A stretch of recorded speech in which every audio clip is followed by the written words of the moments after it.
seria impossível a gente conseguir testar todos os micro-organismos presentes. Quando a gente fala em 5 micro-organismos, cada micro-organismo vai representar um grupo específico de micro-organismo. Para quem não me conhece, eu me chamo Meire e eu sou a fundadora da Microfar. A Microfar é uma consultoria especializada em microbiologia e nós temos uma plataforma completa com cursos relacionados aos testes que são executados dentro do controle microbiológico. Se você quiser mais informações, a gente vai deixar o link na descrição desse vídeo. No vídeo de hoje, eu vou falar um pouco sobre a promoção de crescimento dos meios de cultura, porque elas são necessárias e como ela funciona. Para começar, os meios de cultura, eles podem ser divididos em 3 grupos. Os meios quantitativos, em que a gente vai conseguir quantificar o número de colônias que a gente consegue recuperar dentro da placa. Os meios seletivos, que são aqueles que vão ter alguma alteração da cor do meio ou alteração da cor da colônia, em que a gente vai conseguir diferenciar alguns grupos de micro-organismos específicos. E a gente também tem os meios caldos, em que a gente também consegue dividir entre os meios que vão fazer um processo presuntivo, ou seja, ele também vai selecionar alguns micro-organismos específicos, ou aqueles mais generalistas que acabam trabalhando uma composição mais rica e o crescimento vai ser geral para eles. Nas farmacopeias, a gente tem um quadro em que tem os micro-organismos que são recomendados para fazer a promoção de crescimento. O que vocês estão vendo na tela é a promoção de crescimento para os 2 meios mais tradicionais dentro do controle de qualidade microbiológico, que são o meio TSA, que é o digesto caseína de soja, ou o triptona de soja agar. Ele tem algumas variações no nome, mas a composição é sempre essa mesma. E o meio saburodestrose agar, que é um meio dedicado para fungos em geral, que são as leveduras e os fungos filamentosos. Uma das perguntas que o pessoal sempre tem é por que são 5 micro-organismos para o meio TSA e apenas 2 para o meio saburô. São 5 micro-organismos porque, como o meio TSA é um meio generalista, em que você espera que o meio consiga recuperar a maior quantidade de micro-organismos presente, você precisa testar com alguns grupos de micro-organismos para que você consiga considerar ele válido. Quando a gente fala em 5 micro-organismos, cada micro-organismo vai representar um grupo específico de micro-organismo. Seria impossível a gente conseguir testar todos os micro-organismos presentes. Esses 5 grupos, eles são representantes. Isso não quer dizer que esse meio vai crescer tudo que existe, porque micro-organismos são muito diferentes entre eles. A gente tem uma quantidade imensa de micro-organismos que a gente nem sabe que existe ainda, mas para um ambiente fabril, esses micro-organismos são os mais relevantes em relação aos grupos. Então, a gente vai ter o quê? Um Bacillus specisini, que é um representante de bacilos esporulados. Então, Bacillus esporulados está presente na fábrica em materiais, no ar. Ele vai representar aquele grupo de contaminantes provenientes do quê? De uma embalagem não bem limpa, em um local em que ficou sem uma limpeza eficaz. Por ser um micro-organismo resistente, ele é um grupo preocupante dentro da indústria, porque ele vai precisar de sanitizantes mais específicos para você conseguir eliminar. Em casos que tem contaminação por esporos, é uma contaminação bem preocupante. Então, por isso que ele é um grupo representante importante para a promoção de crescimento. Da mesma forma, a aeruginosa ou para-aeruginosa, ela é um representante de bactérias gram-negativas. E por que ela foi incluída na promoção de crescimento? É um micro-organismo representante, principalmente de a formação de biofilme, água parada. Ele é um micro-organismo normalmente ambiental. Todos os micro-organismos vão ter níveis de patogenicidade,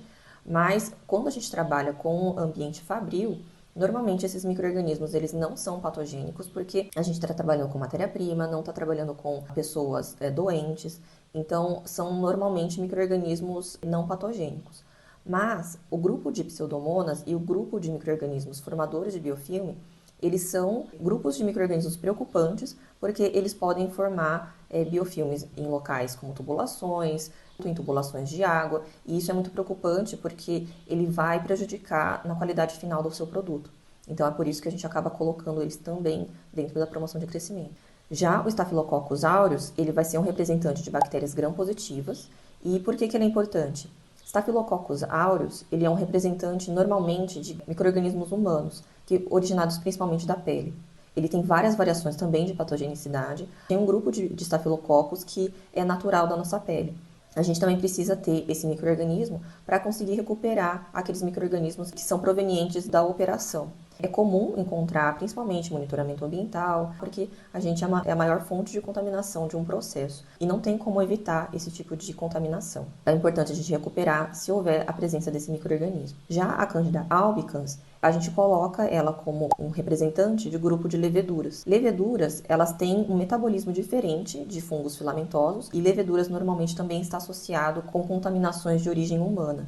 Leveduras são diferentes de bactérias porque elas são micro-organismos eucariotos. Então, ela tem um metabolismo mais complexo, ela tem necessidades nutricionais diferentes. Então, por isso que a gente precisa colocar ela também como um representante, da mesma forma como a gente coloca o Staphylococcus. Já os fungos filamentosos, representado pelo Aspergillus brasiliensis, da mesma forma como a levedura, ele também é um micro-organismo eucarioto, que vai ter também necessidades nutricionais e de temperaturas diferentes. Os fungos filamentosos, principalmente para a área industrial, é uma preocupação tão grande quanto os esporulados, porque eles vão se desenvolver principalmente naqueles ambientes que tem muita umidade, então, por exemplo, ar-condicionado, filtros de HVAC. Então, eles são um indicativo que tem um processo que precisa ser melhorado, principalmente em relação à umidade. É por isso que a gente acaba colocando os 5 micro-organismos. E já para o Saborô, a gente vai ter o teste apenas para levedura, para Candida albicans e para o Aspergillus brasiliensis, na temperatura mais baixa de 20 a 25 graus.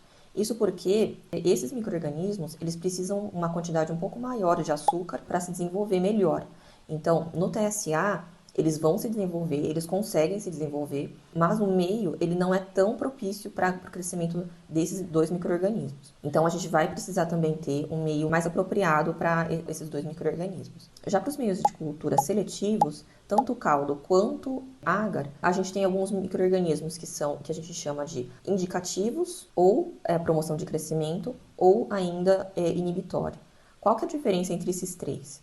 Quando a gente fala promoção de crescimento, a gente espera que o micro-organismo ele cresça dentro da placa sem a mudança de característica do meio de cultura. Quando ele é indicativo, ele vai indicar um micro-organismo específico. Então, por exemplo, no caso do Maconch agar. O Maconch agar é um meio de cultura seletivo em que ele vai ter o crescimento de bactérias gram-negativas principalmente. O micro-organismo indicativo é a Escherichia coli, em que ela vai ter essa característica da colônia, em que ela vai ficar com essa coloração mais rosa intensa, em que elas vão fermentar a lactose presente no meio, ela vai alterar o pH do meio de cultura e resultando na colônia rosa a vermelho. Segundo a farmacopeia, esse é o único micro-organismo que você vai precisar testar em relação à promoção de crescimento, mas a propriedade indicativa. Então, essa alteração de coloração da colônia característica para a Escherichia coli, ela indica que a presença desse micro-organismo. Você não pode afirmar que tem presença de E. coli somente pela característica do meio. Você ainda vai precisar fazer uma fase de confirmação. Já para o meio caldo Maconch, que é um meio líquido, ele tem, pela farmacopeia, 2 micro-organismos, que seria a promoção de crescimento do micro-organismo Escherichia coli. Então, você vai ter o desenvolvimento do micro-organismo e também uma alteração da coloração do seu meio de cultura. Ele pode ficar dessa coloração, como vocês estão vendo na tela, ou ainda pode somente ter o crescimento. Mas normalmente a gente tem essa alteração de cor. Ela coloca como promoção de crescimento porque ela passa se você verificar a turvação do meio. Não necessariamente vai precisar ter uma alteração de coloração para você considerar o meio válido. Já o outro micro-organismo, que é o Staphylococcus aureus, ele não é um micro-organismo próprio para o crescimento desse tipo de meio de cultura. Então, por isso que ele é considerado como inibitório. Ou seja, ele não pode crescer dentro desse meio de cultura. Então, você tem que adicionar esse meio de cultura também para você conseguir comprovar que o seu meio ele realmente vai conseguir selecionar de forma eficaz o micro-organismo alvo do seu meio. E isso vai valer para todos os outros meios de cultura. Então, por exemplo, para você pesquisa de salmonela, em que a gente utiliza o meio XLD com o meio indicativo, a gente vai utilizar a salmonela. Para o Rapaport, a gente também vai utilizar a salmonela como uma promoção de crescimento e o micro-organismo Staphylococcus aureus como um micro-organismo inibitório. E no caso da salmonela, a gente tem essa alteração do XLD em colônias escuras.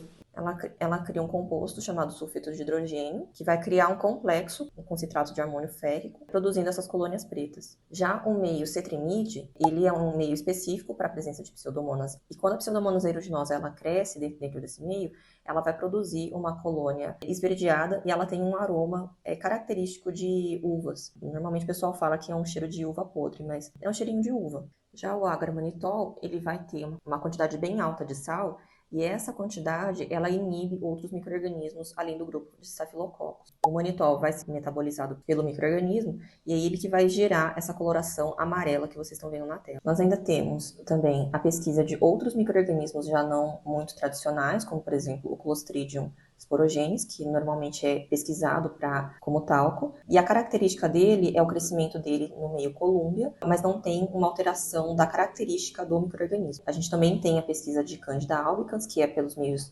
Saburô. Tem também a pesquisa de bactérias gram-negativas, no meio seletivo VRBGA, em que a gente também tem uma precipitação bem parecida com o Agarmacon. E por último, e mais recente, a gente também tem o grupo da Burkholderia complex. São 3 micro-organismos diferentes, como o próprio nome diz, ele é um complexo de micro-organismos. Então você não vai ter um único micro-organismo alvo. Você vai ter diferentes tipos de Burkholderia em que você pode recuperar no seu meio de cultura. Então, por isso que são 3 micro-organismos alvo e 2 micro-organismos inibitórios para você conseguir selecionar esses micro-organismos. A promoção de crescimento ele é um teste essencial dentro do controle microbiológico, porque ele é a garantia que o seu meio de cultura vai funcionar da forma como ele deve.